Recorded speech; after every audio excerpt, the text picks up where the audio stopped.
guys, welcome to my vlog. Nandito kami sa dyan guys, dyan. Ano ba yung pangalan? Imperial.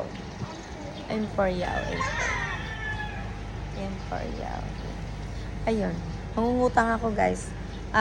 Itatry ko kung paano mangutang na magkaroon ka ng responsibility sa buhay, kung paano magbayad at kung paano ka bangbangin ng singilya.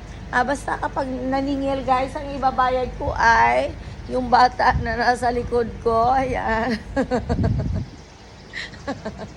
Ayan nga guys. Ang sama-sama ng tingin niya sa akin guys. Ayan. Ayun guys, ayun yun. Yung batang yun. Yan. Ayan guys, ayan. Yan. Ayan guys, ito, yan. Ayan guys, ay pambayad ko yan sa utang. Okay? Ayun lang guys, bye. Abangan nyo guys, kapag wala na si Jingjing sa aking vlog, ibig sabihin ay pinambayad ko na siya sa refrigerator. Okay? By the way guys, bye. Have a nice day sa inyong lahat. At sana'y pautangin nyo ako. Bye.